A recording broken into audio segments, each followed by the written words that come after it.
तो दोस्तों आज के इस वीडियो में हम ancient and medieval Indian political thought के अंतर्गत आपको एक यूनिट पढ़नी है मनु। और आज के इस वीडियो में हम आपकी इस यूनिट को कवर करेंगे। देखिए दोस्तों, ये यूनिट थोड़ी सी बड़ी है, इसमें कई सारे टॉपिक्स को आपको पढ़ना है। इसीलिए इस यूनिट को हम 2 लेक्चर्स में पूरी तरह कवर कर लेंगे। ठीक है, जितने भी टॉपिक्स या जितनी भी चीज़ें आपको इस मनु वाली यूनिट में पढ़नी है, उन सभी चीज़ों को हम 2 वीडियो में या 2 लेक्चर्स में पूरी तरह कवर कर लेंगे। आज ये पहला लेक्चर है, प्लीज़ पूरा देखना। ये पहला लेक्चर अगर आप देख लोगे तो कई सारी चीजें आपको अच्छे से समझ में आ जाएंगी। और सबसे बड़ी बात यही है कि जो पहला लेक्चर है वही थोड़ा सा टफ हो सकता है, थोड़ी सी आपको चीजें कंफ्यूजिंग लगेंगी, लेकिन समझ में आ जाएंगी। अगर आप वीडियो पूरा देखोगे तो समझ में आ जाएगा, आपको सारी बातें समझ में आ जाएंगी। और इसके बाद जितने भी लेक्चर्स आएंगे, इस लेक्चर को देखने के बाद आपके लिए जितने आगे के जितने भी लेक्चर्स हैं वो बहुत ही ज्यादा आसान होने वाले हैं। तो ये लेक्चर आपके लिए काफी ज्यादा इंपॉर्टेंट है। अगर आप इस फर्स्ट लेक्चर को अच्छे से देख लोगे तो आगे की जितनी भी यूनिट हैं और जो आगे का ये इसका भी जो नेक्स्ट लेक्चर आएगा वो भी आपके लिए काफी इजी हो जाएगा। तो प्लीज वीडियो को पूरा देखना। और सारी बातें यहाँ पे सिलेबस के अकॉर्डिंग की जा रही हैं, प्लीज वीडियो को पूरा देखना। इसके साथ ही दोस्तों हो सकता है एक दो पॉइंट आपको थोड़ा हार्ड लगे, लेकिन अगर आप वीडियो पूरा देखेंगे तो सारी बातें समझ में आ जाएंगी। इसके अलावा मैं यही कहूंगा, आपको कुछ बच्चों को हो सकता है शब्द थोड़े से हार्ड लगे, लेकिन ऐसा नहीं है। आप शब्द को अपने अनुसार भी थोड़ा ईजी कर सकते हो। जैसे कि यहाँ पे विवेचन लिखा है तो आप विवरण कर सकते हो। बाकी मैं जब आपको पूरा पढ़ा रहा हूँ तो अच्छे से हर एक शब्द को भी एक्सप्लेन करूंगा। बाकी ये पॉलिटिकल साइंस के ही शब्द हैं और आने भी चाहिए ये। ठीक है, आपको समझ में भी आने चाहिए, और एक ग्रेजुएशन लेवल के आप स्टूडेंट हो तो यहाँ पे ये तो चीज़ें आपको पढ़नी ही चाहिए। तो प्लीज़ वीडियो को पूरा देखना ताकि सारी बातें समझ में आए। तो चलिए बिना देरी किए अपनी वीडियो को शुरू करते हैं। तो चलिए दोस्तों, एक सिस्टमेटिक वे में अपना चैप्टर यहाँ पे शुरू करते हैं, अपनी यूनिट शुरू करते हैं। तो सबसे पहले हम बात करते हैं यहाँ पर मनु के बारे में कुछ सामान्य बातें। देखिए, प्राचीन भारतीय विचारक आचार्य मनु मानव धर्मशास्त्र के प्रणेता माने जाते हैं, जिसका दूसरा नाम मनुस्मृति के रूप में विख्यात है। यह धर्मशास्त्र पर लिखा गया प्रबंध है जिसमें यथा अवसर राज्य शास्त्र का विवेचन भी किया गया है। देखिए दोस्तों, ऐसा माना जाता है कि जो आचार्य मनु है उन्होंने मानव धर्मशास्त्र की रचना की है। मानव धर्मशास्त्र को ही हम मनुस्मृति कहते हैं। तो आप यूं भी कह सकते हैं कि मनु का संबंध हम मनुस्मृति से लगाते हैं। हम मानते हैं कि मनुस्मृति की जो रचना है वो मनु ने की है। इसके साथ ही जो मनुस्मृति है, कहने को तो ये धर्मशास्त्र पर लिखा गया प्रबंध है, यानी कि धर्मशास्त्र से संबंधित है, लेकिन फिर भी इसमें राज्य शास्त्र का विषय भी हमें दिखाई देता है। मतलब देखो, धर्मशास्त्र का मतलब कि आप समझ लीजिए नियम वगैरह जो है, समाज के जो नियम है या जो नियम वगैरह हैं धर्म से संबंधित, वो हमें दिखाई देते हैं मनुस्मृति में। लेकिन साथ में ही जो राज्य शास्त्र है उसके लक्षण भी हमें मनुस्मृति में दिखाई देते हैं। मतलब राजनीति से संबंधित जो टॉपिक है वो भी हमें मनुस्मृति में दिखाई देते हैं, जैसे कि राजा का क्या कर्तव्य होगा इत्यादि। इसके साथ ही मनु कालीन भारत में धर्म ही संपूर्ण सामाजिक, राजनीतिक, आर्थिक, सैनिक, न्यायिक और नैतिक व्यवस्था का सूत्र था। इसी धर्म की रक्षा एवं पालन में जहां राजा एवं राज्य व्यवस्था की भूमिका का संदर्भ आता है, वहीं मानव धर्मशास्त्र राज्य शास्त्र का मार्गदर्शक बन जाता है। सत्यमित्र दुबे एक विद्वान है, उनके शब्दों में मनु की राज्य व्यवस्था की वास्तविक कसौटी धर्म ही है।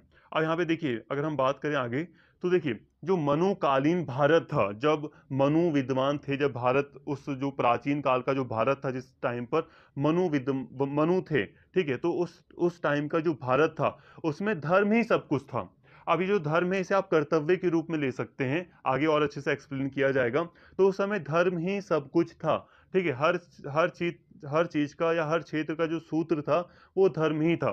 ठीक है, धर्म की रक्षा करना, उसका पालन करना, यही राजा का धर्म था, यही प्रजा का धर्म था, या यूं कह सकते हो कि यही कर्तव्य था।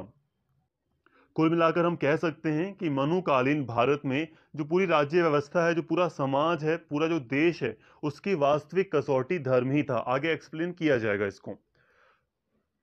मनु के जीवन काल के विषय में ऐतिहासिक दृष्टि से प्रमाणिक सामग्री उपलब्ध नहीं है। प्राचीन भारतीय ग्रंथों में प्रतीकात्मक शैली का इतना विस्तृत प्रयोग हुआ है कि जिससे यह पता लगाना कठिन हो जाता है कि वस्तुतः मनु कौन थे।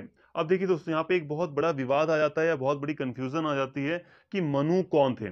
मनु के बारे में अगर हम बात करें ऐतिहासिक दृष्टि से, तो कोई बिल्कुल प्रमाणिक सामग्री अभी उपलब्ध नहीं है, और ऐसी कोई ऑथेंटिक सामग्री या डॉक्यूमेंट हमारे पास नहीं है जिससे कि हम मनु के बारे में एग्जैक्ट कुछ बातें कह सकें। एग्जैक्ट, ठीक है। तो स्पष्ट रूप से कहना थोड़ा सा यहाँ पे कंफ्यूजिंग है। तो इसीलिए यहाँ पे एक प्रश्न उठता है कि मनु कौन थे? क्या वे कोई ऐतिहासिक पुरुष थे या धर्म के आदि स्रोत के प्रतीक थे जिनके नाम के साथ धार्मिक दृष्टि से प्रमाणिक सामग्री जुड़ती चली गई? क्या मानव धर्मशास्त्र यानी कि मनुस्मृति को उन्होंने स्वयं लिखा या यह प्राचीन भारत के ऋषियों और मनीषियों के चिंतन का संकलन मात्र है जिसे मनु के नाम के साथ जोड़कर प्रामाणिकता का आवरण पहना दिया गया है? अब यहाँ पे आगे यही कहा जा रहा है कि क्या जो मनु हैं वो कोई ऐतिहासिक पुरुष थे, यानी कि कोई प्रसिद्ध पुरुष थे ऐतिहासिक टाइम पर, या धर्म वगैरह के प्रतीक थे उस टाइम पर, कि उन्हीं के साथ बहुत सारी जो धार्मिक चीजें हैं वो जुड़ती चली गई, प्रमाणिक सामग्री उनके साथ जुड़ती चली गई, बहुत सारी चीजें मनु के साथ जुड़ गई। तो आखिर वो कौन थे? तो ऐसे यहाँ पे एक प्रश्न के द्वारा यहाँ पे समझने का प्रयास किया जा रहा है। क्या जो मनु हैं उन्होंने मनुस्मृति को स्वयं लिखा है? यहाँ पे कहा जा रहा है कि जो मनु हैं उन्होंने क्या मनुस्मृति को स्वयं लिखा है, या फिर मनुस्मृति में बहुत सारे मतलब मनीषियों या जो ऋषि हैं उनका लेखन भी शामिल है? देखिए दोस्तों, हम यहाँ पे यही बार बार कंफ्यूजन आ जाता है कि मनु कौन थे, या मनुस्मृति की जो रचना है वो मनु ने की है। देखिए अगर हम आगे बात करें यहाँ पर, तो जब आप देखोगे मनुस्मृति जो ग्रंथ है उसका जो लेखन काल है वो काफी लंबा है, कई 100 वर्षों में मनुस्मृति को लिखा गया है। और जाहिर सी बात है, ऐसा विश्वास क्या, ऐसा मतलब आप समझ सकते हैं कि एक व्यक्ति का इतने लंबे समय तक जीवित रहना मुमकिन नहीं लगता है। तो इसीलिए ऐसा भी माना जाता है कि जो मनुस्मृति है, हो सकता है कि कई सारे ऋषियों ने उसे मिलकर लिखा हो और समय दर समय कई सारे ऋषियों के लेखन उसमें शामिल होते गए हों। तो ऐसा भी माना जाता है। तो ये कन्फ्यूजन बनी हुई है। आगे जैसे जैसे आप वीडियो देखेंगे तो आपको सारी बातें और अच्छे से क्लियर होंगी। ऋग्वेद तथा अन्य प्राचीन हिंदू ग्रंथों में भी जहां तहां मनु के नाम का उल्लेख आया है, जिससे मनु की प्राचीनता और माननीयता का संकेत मिलता है। अतः हम मनु महाराज को वैदिक सभ्यता का समकालीन मान सकते हैं। अब देखिए, जो ऋग्वेद या अन्य जो प्राचीन हिंदू ग्रंथ हैं, ठीक है, हिंदू संस्कृति के अंतर्गत जो प्राचीन ग्रंथ हैं या जो ऋग्वेद वगैरह हैं, तो उनमें जो मनु का जो नाम इस वहाँ पर उल्लेख किया गया है, लिखा गया है, तो उससे हमें थोड़ा सा एक आइडिया लगता है कि मनु किस टाइम पर रहे होंगे। तो जो वैदिक सभ्यता थी, अब वैदिक सभ्यता अगर हम बात करें तो वैदिक सभ्यता आज से 3,500 साल पहले से लेकर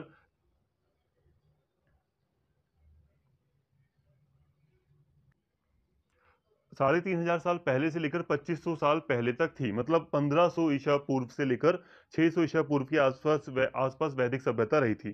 तो लगभग हम इन्हें मान सकते हैं 2500 साल पुराने। आप मनु को 2500 साल पुराना आप मान सकते हो। 2500 से लेकर 3500 साल के बीच में आप ऐसे मान सकते हो, लेकिन फिर भी एक आइडिया लगाया जाए, क्योंकि मनुस्मृति का जो लेखन काल है उसके हिसाब से भी अपनी तरफ से एक आइडिया लगाया जाए, तो हम मनु को 2500 साल पहले मतलब मान सकते हैं कि उस टाइम पर मनु रहे होंगे। तो आई होप यहाँ तक थोड़ी सी बातें आपको समझ में आई होंगी। नहीं भी आई तो घबराइए मत, आगे चीजें और अच्छे से क्लियर होंगी। और ये जो कंफ्यूजन है ना, ये भी आपको पढ़ना था, तभी तो ऐड किया गया है यहाँ पर, ठीक है। एग्जैक्ट, क्योंकि अभी हमारे पास एग्जैक्ट कोई सामग्री ही नहीं है या कोई एविडेंस ही नहीं है जिसके ऊपर एग्जैक्ट कोई बातें की जा सकें, ठीक है। तो इसीलिए हमारे पास जो भी चीजें अवेलेबल हैं, जो भी स्रोत हैं, आपको उन्हीं को अभी तक पढ़ना है। तो यहाँ तक जितनी भी बातें की वो आपके लिए यूजफुल हैं। आई होप थोड़ी बातें आपको समझ में आई होंगी, बाकी आगे और क्लियर हो जाएंगी। अब हम अगर और बात करें आगे, तो प्राचीन संस्कृत ग्रंथों में आचार्य मनु की जीवन गाथा के विषय में 2 तरह का उल्लेख मिलता है। अगर हम बात करें आचार्य मनु की, तो जो प्राचीन संस्कृत ग्रंथ है उसमें हमें 2 तरह से आचार्य मनु के बारे में हमें कुछ जानकारी मिलती है। एक ये है कि जब संपूर्ण विश्व महाप्रलय के आवेग में ध्वस्त होकर होकर जल प्लावित हो गया, तो मनु ही शेष रहे जिन्होंने नए रूप में मानव समाज की रचना की, और वर्तमान समाज उसी का विकसित रूप है। अब ऐसी एक मान्यता ही देखिए दोस्तों, प्राचीन जो संस्कृत ग्रंथ है उसमें हमें मनु से संबंधित उनकी जीवन गाथा के विषय में 2 मान्यताएं हमें दिखाई देती हैं। एक मान्यता यह है कि जब पूरा जो विश्व है वो महाप्रलय के आवेग में ध्वस्त हो गया, जब मतलब जब पूरी दुनिया खत्म हो गई, ठीक है, मान लो एक समुद्र की लहरें ऊपर उठी, जल प्लावित हुआ, बाढ़ आ गई, सुनामी आ गई, जब ऐसी आपदा आई, जिसे हम महाप्रलय के रूप में कहते हैं, तो ऐसी आपदा आने से जब पूरा विश्व मतलब ध्वस्त हो गया, तो उसके बाद जो मनु थे सिर्फ वही शेष बचे और उन्होंने ही फिर आगे अब एक नए रूप में मानव समाज की रचना की। और उन्होंने जिस मानव समाज की रचना की थी, आज वही समाज उन्हीं उन्होंने जो जिस समाज की रचना की थी, आज उसी का विकसित रूप आज का समाज है। तो एक मान्यता ये हो गई। इसके साथ ही एक दूसरी मान्यता है महाभारत के शांति पर्व के अंतर्गत। देखिए, महाभारत कई सारे चैप्टर्स में, कई सारे भाग में डिवाइडेड है। तो महाभारत का एक भाग है शांति पर्व, एक चैप्टर के रूप में आप इसे कह सकते हैं। तो महाभारत का एक भाग है शांति पर्व। उसके अनुसार अगर हम बात करें तो मानव जीवन की आरंभिक अवस्था में जब समाज अराजकता और बर्बरता से ग्रस्त था, तब यहाँ किसी नियम या संगठन का अस्तित्व नहीं था। इस असुरक्षा की स्थिति से पीड़ित होकर तत्कालीन समाज ने अपने समय के सबसे बड़े नीतिज्ञ, गुणवान और न्यायपरायण व्यक्ति मनु को अपना राजा चुनकर उसे दंड की शक्ति से मंडित किया और उसे नियमित कर देने का भी वचन दिया ताकि वह शांति और सुरक्षा स्थापित कर सके। अब देखिए, दूसरी मान्यता यह है कि महाभारत की शांति पर में हमें दूसरी मान्यता मिलती है ये कि स्थिति कुछ ऐसी थी, जब प्राचीन जो समाज था उसमें स्थिति ऐसी थी अराजकता की। समाज में अराजकता फैली हुई थी। अराजकता में क्या होता है? अराजकता में बड़ी मछली छोटी मछली को निगल जाती है, खा लेती है। मतलब एक ताकतवर जो इंसान होता है वो कमजोर इंसान को मतलब सताता है। ठीक है, मतलब और उस जो ताकतवर इंसान है उसका कोई कुछ भी नहीं कर सकता। कहने का मतलब यह है कि मतलब अराजकता जैसी स्थिति में कोई राजा नहीं होता, कोई सरकार नहीं होती, कोई ऐसी अथॉरिटी नहीं होती जो व्यवस्था स्थापित करे। तो अराजकता की स्थिति थी। और अराजकता की स्थिति कैसी थी? जिसमें बर्बरता बहुत थी। मतलब लोग जो जो ताकतवर ताकतवर मनुष्य था वो कमजोर लोगों के ऊपर अन्याय कर रहा था। तो ऐसे में ये जो असुरक्षा की स्थिति थी, इससे दूर होने के लिए, इस असुरक्षा की स्थिति को दूर करने के लिए जो समाज था उसने मनु को अपना राजा चुन लिया। ऐसी मान्यता है कि समाज ने जो अराजकता की जो स्थिति थी इसको खत्म करने के लिए मनु को अपना राजा चुन लिया और उनको दंड की शक्ति दी। दंड की शक्ति का मतलब है कि जो गलती करेगा राजा उसे पनिश कर सकता है। ठीक है, इसके साथ ही जो प्रजा थी उसने वादा किया कि वो नियमित रूप से एक निश्चित टैक्स जो होता है वो भी प्रदान करेंगे राजा को, मनु को। तो दो मान्यताएं थी जो प्राचीन संस्कृत ग्रंथ है उनमें, दो मान्यताएं थी मनु को लेकर, वो मैंने आपको बता दी। इसके साथ ही कौटिल्य के अर्थशास्त्र में भी इस तरह का विवरण मिलता है जिसके अनुसार मनु सृष्टि के प्रथम राजा एवं राज्य संस्थापक थे। अब देखिए दोस्तों, कौटिल्य ने एक किताब लिखी है अर्थशास्त्र। अर्थशास्त्र का किताब का नाम है। अब इस किताब के अंदर भी हमें जो मैंने अभी आपको महाभारत में मतलब महाभारत के अनुसार मनु के बारे में जो बातें बताई वही बातें कौटिल्य के अर्थशास्त्र में भी लिखी हैं। तो इससे थोड़ा हमें ये जानकारी मिलती है कि मनु ही वो व्यक्ति, मतलब मनु को हम पहले राजा के रूप में या पहले राज्य के संस्थापक के रूप में पहचानते हैं महाभारत और कौटिल्य के अर्थशास्त्र के अनुसार। तो आई होप यहाँ तक आपको कुछ बातें और समझ में आई होंगी। तो देखिए दोस्तों, हमने यहाँ पे स्टार्टिंग में थोड़ा सा मैं आपको रिमाइंड करा देता हूँ सारी बातें। यहाँ पे हमने थोड़ी सी बातें की कि जो मनु हैं उन्हें हम मनुस्मृति के साथ जोड़कर देखते हैं कि हाँ, मनु वही वो व्यक्ति रहे हैं जिन्होंने मनुस्मृति की रचना की है। लेकिन फिर भी ये हम एक अंदाजा ही लगाते हैं। ठीक है, इसके साथ ही हम ऐसा भी मानते हैं कि हो सकता है कि जो मनुस्मृति है उसको कई सारे ऋषियों ने मिलकर लिखा हो। ठीक है, कई सारे ऋषियों का ग्रुप हो जिन्होंने मिलकर मनुस्मृति की रचना की हो, ऐसी मान्यता भी है। इसके साथ ही हम ये मानते हैं कि जो मनुकालीन समाज था उसमें धर्म ही सब कुछ था। ठीक है, धर्म में ही सारी चीजों को बांधा गया था। जो राजा था उसका एक धर्म था कि उसे प्रजा की रक्षा करनी है या उसे अपने ये कार्य करने हैं। तो राजा को धर्म फॉलो करना था, धर्म का पालन करना था, धर्म के अनुसार चलना था। तो धर्म ही सब कुछ था मनुकालीन समाज में। ठीक है, और मनु कौन थे तो इसके बारे में हमने थोड़ी बहुत बातें की थी। इसके साथ ही हमने उनकी प्राचीनता को देखा था कि कितने पुराने रहे हैं मनु। तो लगभग हमने माना था कि आज से 3500 साल पहले से लेकर 2500 साल पहले, मतलब 3500 और 2500 साल के बीच में ये जो 1000 साल का जो टाइम पीरियड है, आप इनके बीच में मनु को मान सकते हैं। आप यूं भी कह सकते हैं कि मनु जो है लगभग 2500 साल पुराने हो सकते हैं, 2600 साल पुराने हो सकते हैं। आप ऐसे भी कह सकते हैं। ठीक है, तो हमने मनु कितने प्राचीन रहे थे थोड़ा सा ये अंदाजा मतलब समझा था इसको। इसके साथ ही अब हमने ये भी जाना कि संस्कृत जो ग्रंथ हैं, संस्कृत के कुछ ग्रंथ हैं, प्राचीन ग्रंथ, उनमें मनु के बारे में क्या बातें हमें बताई गई हैं। तो दो जो मुख्य बातें थी वो मैंने आपको बता दिया कि एक हमें चीजें पता चलती हैं कि मनु को हम पहले व्यक्ति के रूप में जानते हैं जिनके द्वारा समाज की रचना की गई। ठीक है, मतलब एक बार समाज खत्म हो गया, फिर उसके बाद दोबारा समाज की जो रचना हुई वो मनु के रूप में हुई, ये हमने जाना। इसके साथ ही महाभारत के शांति पर्व में ऐसा लिखा है कि मनु को पहले राजा के रूप में चुना गया। ठीक है, एक अराजकता की स्थिति थी, बर्बरता की स्थिति थी, तो उस स्थिति को दूर करने के लिए मनु को दंड की शक्ति दी गई, मतलब पनिशमेंट देने की शक्ति दी गई। उसे टैक्स देने का वादा किया जनता ने, मनु को टैक्स देने का जनता ने वादा किया, और मनु को राजा के रूप में चुना गया। इसके साथ ही कौटिल्य के अर्थशास्त्र में ही यही ऊपर वाला जो विवरण है वो हमें दिखाई देता है कि मनु पहले राजा रहे थे, ऐसा कौटिल्य के अर्थशास्त्र में लिखा है। ठीक है, यहां तक कोई इशू नहीं होगा। प्राचीन भारत में मनु को विस्तृत मान्यता दी जाती थी, फिर भी यह कहना सही नहीं होगा कि उन्हीं का बनाया हुआ कानून सर्वमान्य था। अन्य नीति ग्रंथों में कहीं कहीं उनसे अलग अलग दृष्टिकोण भी मिलता है।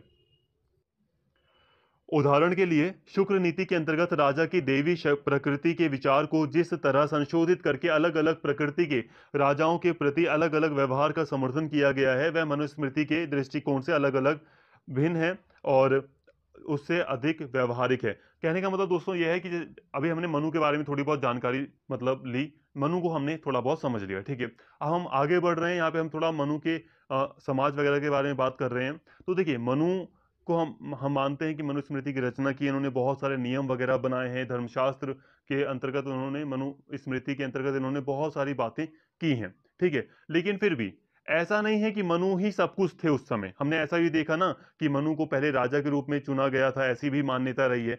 तो यहाँ पर ये बोला जा रहा है कि प्राचीन भारत में जो मनुकालीन समाज था वहां पर ऐसा नहीं था कि मनु ही सब कुछ थे, कि मनु ने जो बातें कह दी हों उसी को मान्यता दी जाती हो, ऐसा नहीं है। दूसरे भी कुछ ग्रंथ हैं, दूसरे भी कुछ विद्वान रहे हैं, जैसे कि शुक्र नीति। ठीक है, अब शुक्र नीति के अंतर्गत हमें मनु के जो विचार हैं उससे अलग विचार हमें दिखाई देते हैं। इससे पता चलता है कि प्राचीन भारत में जो दूसरे अलग विचार थे उनको भी मान्यता दी जाती थी। ठीक है, आई होप यहां तक आपको बात समझ में आई होगी। कहने का मतलब यह है कि प्राचीन काल में हम जानते हैं कि मनुस्मृति काफी ज्यादा इंपॉर्टेंट रही होगी, लेकिन मनुस्मृति के से अलग भी विचार उस समय मतलब विद्यमान थे, अस्तित्व में थे, और उनको भी मान्यता दी जाती थी। जैसे कि शुक्र नीति एक ग्रंथ है, मनुस्मृति की तरह आप समझ लो इसे, तो उसमें भी अलग मनुस्मृति से हटकर विचार रखे गए हैं।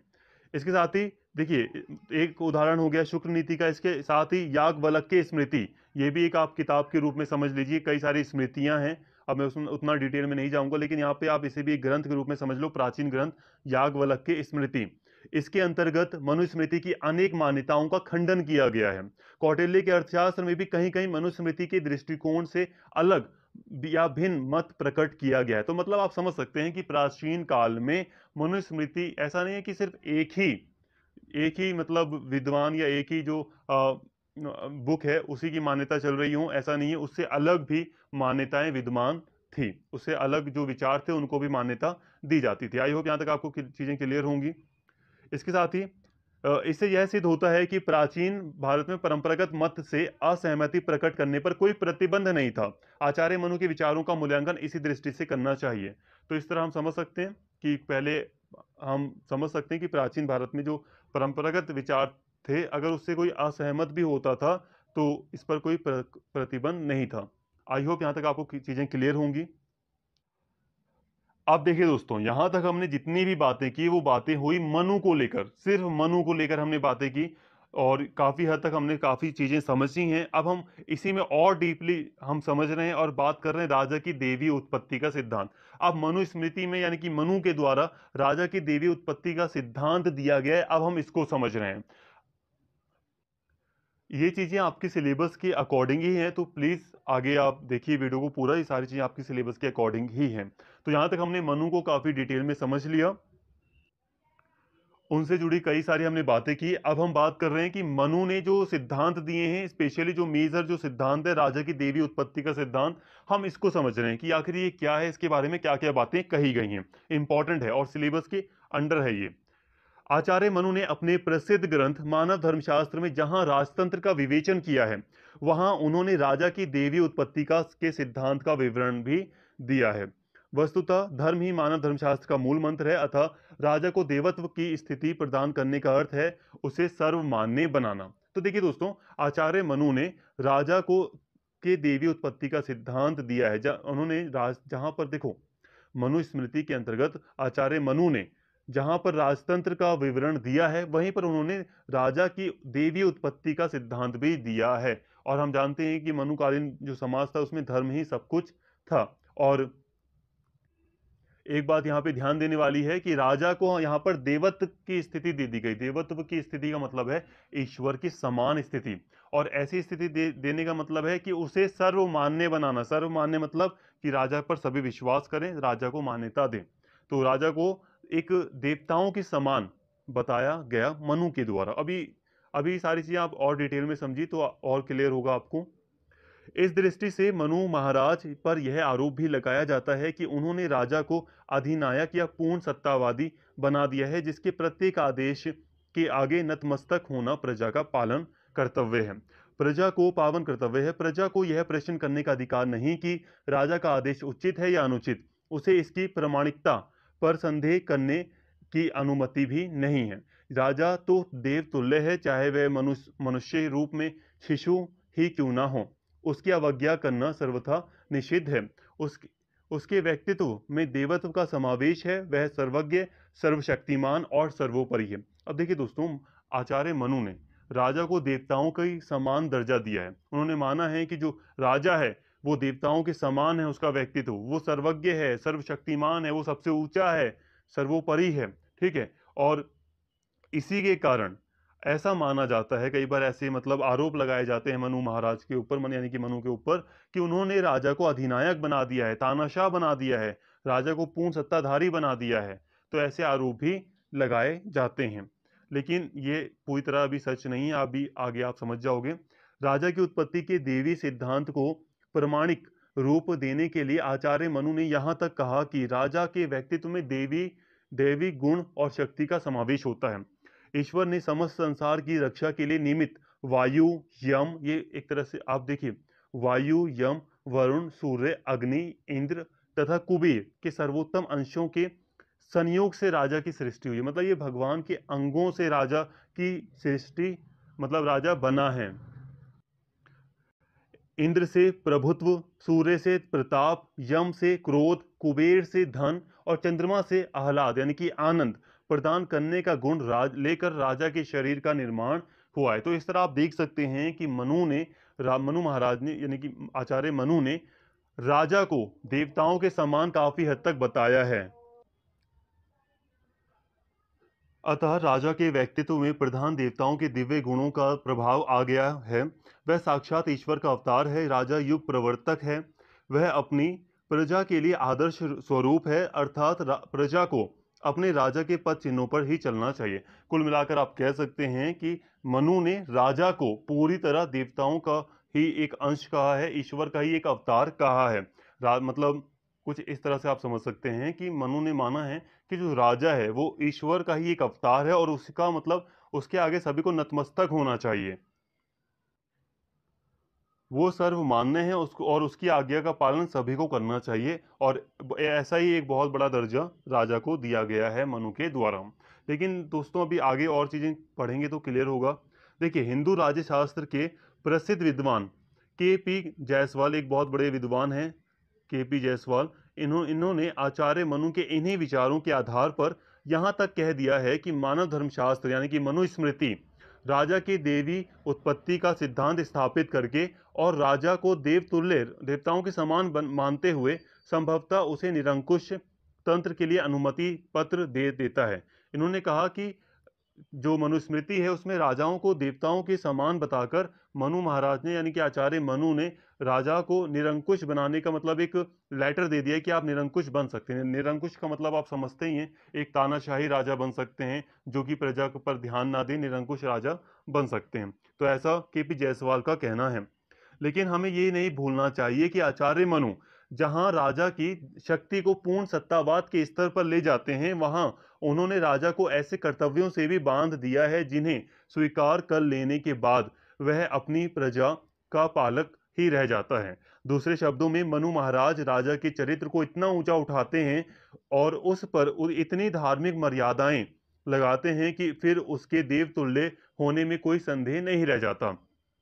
जिस राजा में आचार्य मनु देवत्व का आरोप करते हैं, उसके कर्तव्यों और दायित्वों के प्रति वे सदैव सजग रहते हैं। कहने का मतलब दोस्तों ये है कि विद्वान, कई सारे जो विद्वान हैं, उनका कहना है कि आचार्य मनु ने राजा को निरंकुश बना दिया है, देवतुल्य बताकर राजा को निरंकुश बना दिया है, या राजा ने अगर निरंकुश भी हो जाए तो कुछ मतलब प्रजा नहीं कर सकती। तो ऐसा मतलब कई सारे विद्वानों का कहना है। लेकिन यहाँ पे हमें कुछ बातें यहाँ पे समझनी पड़ेगी। देखिए, हालांकि हम देखें तो जो आचार्य मनु है, इन्होंने राजा को बहुत सारी शक्ति दी है, राजा को इन्होंने पूरे देवताओं के समान बताया है, लेकिन फिर भी राजा के ऊपर ऐसे कई सारे कर्तव्य लाद दिए हैं, या राजा को ऐसे कई सारे कर्तव्यों से बांध दिया है, जिसके बाद हमें लगेगा कि हाँ, ये जो राजा है इसकी आज्ञा का पालन हमें करना चाहिए। मतलब राजा का चरित्र इतना ज्यादा अच्छा बनाया है इन्होंने, या राजा को इतने सारे कर्तव्य दिए हैं, जिसके बाद हमें लगता है कि हाँ, अगर हमारा राजा इन सभी कर्तव्यों का पालन कर रहा है तो वो हमारे लिए देवताओं के समान होगा। तो इन्होंने कई सारे कर्तव्य और दायित्व भी राजा को सौंपे हैं। अब वो क्या है, तो देखिए, जैसे कि मनु के अनुसार जब प्रभु ने यह देखा कि अराजकता की स्थिति के कारण संसार में सभी लोग भय के कारण इधर उधर भाग रहे हैं, तब उसने इन सभी की रक्षा के लिए राजा का सृजन किया। अब मनु मानते हैं, अगर हम मनु के अकॉर्डिंग बात करें तो मनु कह रहे हैं कि जब प्रभु ने देखा, जब ईश्वर ने देखा कि अराजकता की स्थिति फैली हुई है, हलचल मची हुई है समाज में, तो उन्होंने राजा की उत्पत्ति की। ऐसा मनु मानते हैं। इस प्रकार प्रजा की रक्षा करना राजा का सबसे पहला कर्तव्य है। अब देखिए, यहाँ पे कर्तव्य पर आ गए हम वापस से, कि जो राजा होगा उसका सबसे पहला कर्तव्य है कि वो प्रजा की रक्षा करे। दूसरे शब्दों में राजा का यह महान उत्तरदायित्व ही उसकी महान शक्ति का मूल स्रोत है। मतलब ये कि राजा प्रजा की रक्षा करेगा, तभी उसे ये सारी शक्ति दी जा रही है। और ये जितनी भी शक्तियां राजा को दी गई हैं, जब राजा इन सभी शक्तियों का तभी प्रयोग कर सकता है जब वो प्रजा की रक्षा करे। आचार्य मनु के विचार से राजा के ऊपर ऐसा कोई सत्ताधारी नहीं था जो राजा पर नियंत्रण रख सकता। यदि राजा का पथ प्रदर्शक कोई था तो वह धर्म था। धर्म की रक्षा करना राजा का कर्तव्य था। धर्मो रक्षित रक्षित, अर्थात जो धर्म की रक्षा करता है, धर्म उसकी रक्षा करता है। दूसरे शब्दों में, जब राजा धर्म की रक्षा करेगा तो स्वयं धर्म भी राजा की रक्षा करेगा। तो कहने का मतलब दोस्तों ये है कि देखिए, मनु ने जो राज व्यवस्था बताई है, उसमें सबसे ऊपर कौन है? राजा है। ठीक है, और राजा के ऊपर कोई नहीं है, राजा को नियंत्रण करने वाला कोई नहीं है। लेकिन हाँ, कोई व्यक्ति नहीं है राजा को नियंत्रित करने वाला, लेकिन हाँ, राजा से भी ऊपर एक चीज है, वो है धर्म। तो धर्म सबसे ऊपर है। सबको कंट्रोल करने के लिए राजा बनाए हैं, राजा सबसे ऊपर है, लेकिन राजा को कंट्रोल करने के लिए धर्म है। तो और ये धर्म क्या है? ये धर्म ही तो कर्तव्य है। तो यहाँ पे जो हम धर्म की बात कर रहे हैं, स्पेशली आज की जो धर्म है, इससे ये बहुत अलग है।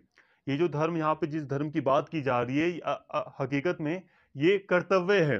जैसे कि प्रजा की रक्षा करना राजा का धर्म है, चाहे धर्म कह लो चाहे कर्तव्य कह लो, बात वही होगी कि प्रजा की रक्षा करना राजा का कर्तव्य है, राजा का धर्म है।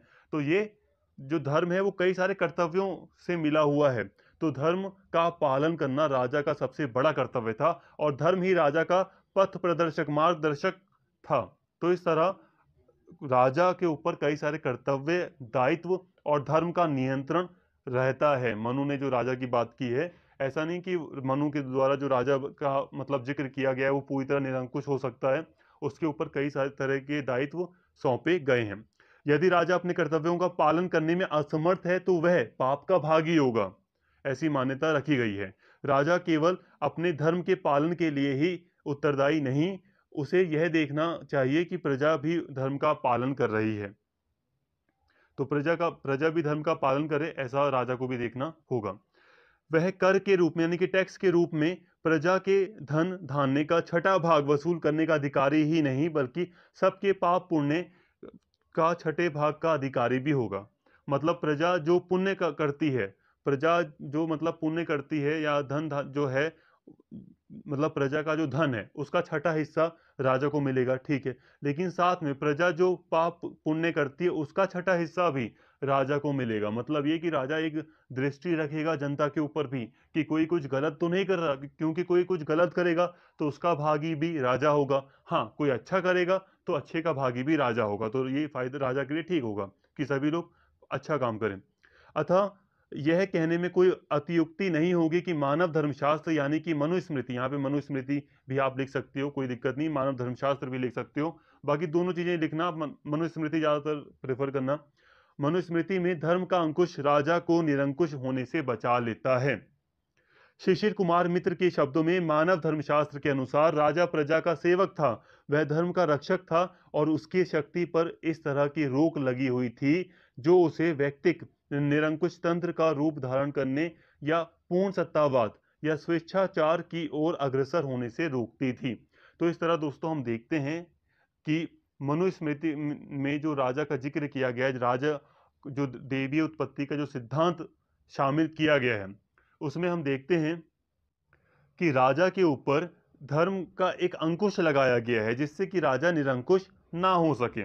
और शिशिर कुमार मित्र एक विद्वान है तो ये भी यही कह रहे हैं कि राजा के ऊपर जो धर्म का नियंत्रण है वो राजा को एक प्रजा के सेवक के रूप में बनाता है और वो राजा के ऊपर रोक लगाता है कि राजा पूर्ण सत्तावाद या स्वेच्छाचार की ओर अग्रसर ना हो। मनु के अनुसार राजा भूमि का स्वामी नहीं था, भूमि तो उन लोगों की थी जो उस पर कृषि करते थे, राजा उसका संरक्षक मात्र था। कोई भी सांसारिक शक्ति राजा के ऊपर या उससे ऊंची नहीं थी, केवल धर्म ही उससे ऊंचा था जो सबके जीवन का आदर्श था। धर्म ऋषियों मनीषियों के चिंतन का परिणाम था जिसमें वे राजा को दीक्षित करते थे। धर्म के समक्ष राजा का व्यक्तित्व, कुल, परिवार, परंपराएं और प्रतिष्ठा सभी तुच्छ थे। राजा का प्रमुख कार्य यह देखना था कि वह स्वयं और उसकी प्रजा धर्म का यथोचित पालन करते रहें। समाज में अपराधों, अव्यवस्था और अशांति के प्रसार को रोकने का दायित्व भी राजा के ऊपर था। तो इस तरह आप देखते हैं कि दोस्तों धर्म का कितना ज्यादा महत्व था। यहाँ पे मैं हर एक पॉइंट एक्सप्लेन नहीं कर रहा हूँ, लेकिन हर एक पॉइंट का यहाँ पे मतलब है कि धर्म के महत्व को दर्शाया गया है और राजा को धर्म के नियंत्रण में रखा गया है। आचार्य मनु के विचार से जो राजा प्रजा से अपना छठा भाग कर के रूप में प्राप्त करके भी प्रजा की रक्षा नहीं कर पाता, वह नरक को जाता है। न्याय की व्यवस्था करना राजा का कर्तव्य है। यदि वह कोई अन्यायपूर्ण निर्णय करता है तो वह पाप का भागी होगा। महाभारत में यहाँ तक कहा गया है कि यदि कोई राजा प्रजा की रक्षा नहीं कर पाता और धर्म के अनुसार अपने राज्य का शासन नहीं चला पाता तो प्रजा को चाहिए कि वह उसे पागल कुत्ते की तरह मार दे। परंतु आचार्य मनु राजा के वध या उसके प्रति विद्रोह की आज्ञा नहीं देते। तो देखिए दोस्तों, आचार्य मनु ने भी कई सारे नियंत्रण लगाए हैं धर्म के रूप में, राजा के ऊपर कई सारे नियंत्रण लगाए हैं। जैसे कि अगर राजा कोई मतलब अन्याय करता है तो वो पाप का भागी होगा। इसके ऊपर और भी कई सारे कर्तव्यों से राजा को बांधा गया है। इसके अलावा अगर हम महाभारत को देखें तो महाभारत में तो राजा के वध की भी अनुमति दी गई है कि अगर राजा शासन सही से नहीं चलाता, धर्म के अनुसार शासन नहीं चलाता, तो ये मतलब कहा गया है। लेकिन आचार्य मनु हालांकि वध की अनुमति या विद्रोह की अनुमति नहीं देते हैं, लेकिन फिर भी वो वो मानते हैं कि राजा को धर्म के नियंत्रण में रहना है। जब राजा स्वयं धर्म के अधीन रहेगा तब प्रजा को उसके प्रति विद्रोह का क्या अधिकार रह जाता है। धर्मपरायण राजा के नाश का अर्थ होगा धर्म का नाश। मनु कहते हैं कि राजा विष्णु है, राजा का अपमान, उसके प्रति विद्रोह या राजा का वध सबसे भयंकर अपराध है जिसका प्रतिकार मृत्युदंड के द्वारा होना चाहिए। तो कुल मिलाकर कहा जाए तो मनु राजा को एक बहुत बड़ा स्थान देते हैं, लेकिन साथ में राजा के ऊपर धर्म का नियंत्रण लगाते हैं। ये था राजा का देवीय उत्पत्ति का सिद्धांत। आई होप आपको ये राजा की देवी उत्पत्ति का सिद्धांत समझ में आ गया होगा। अगर नहीं भी आया दोस्तों तो आप एक बार वीडियो को अगर दोबारा देख लेंगे तो और चीज़ें क्लियर होंगी। यहाँ पे थोड़ी बहुत हो सकता है आप लोगों को कन्फ्यूजन लगे, लेकिन कोई भी कन्फ्यूजन नहीं है। जितनी भी चीज़ें आपको सिस्टमेटिक वे में पढ़ाई गई हैं वो सारी की सारी आप माइंड में थोड़ा रिमाइंड कीजिए, उसको नोट्स बनाइए आप और सारी चीज़ें अरेंज कीजिए, सारी चीज़ें आपकी क्लियर हो जाएंगी। अगर आप एक नोट्स के फॉर्म में सारी चीज़ें लिख लेते हो, अरेंज कर लेते हो, तो सारी चीजें आपको समझ में आ जाएगी, कोई भी इशू नहीं होगा। तो आज इस फर्स्ट पार्ट में हमने मनु के फर्स्ट पार्ट में हमने कई सारी बातें की और सेकंड पार्ट में हमें कई सारे टॉपिक्स को पढ़ना है, जैसे कि सोशल लॉज को पढ़ना है, कॉन्सेप्ट ऑफ जो जस्टिस है उसको पढ़ना है। तो कई कई सारी बातें हमें सेकंड लेक्चर में भी करनी है, लेकिन इस फर्स्ट लेक्चर से कई सारी बातें आपकी क्लियर हुई होंगी। और इस फर्स्ट लेक्चर के द्वारा जो मनु है, ये आप समझ गए कि मनु कौन है, क्या है, कैसे। मनु को आप समझ गए, अब मनु ने क्या क्या बातें कही हैं समाज के बारे में, क्या नियम बताए हैं, इनके बारे में हमें पढ़ना है और नेक्स्ट लेक्चर में हम उनको भी कवर कर लेंगे। तो उम्मीद करता हूँ यहाँ तक आपको वीडियो पसंद आई होगी। अगर वीडियो अच्छी लगी हो तो प्लीज़ चैनल को सब्सक्राइब कर लें, वीडियो को लाइक करें, शेयर करें और कमेंट करके अपना फीडबैक जरूर दें। Thank you.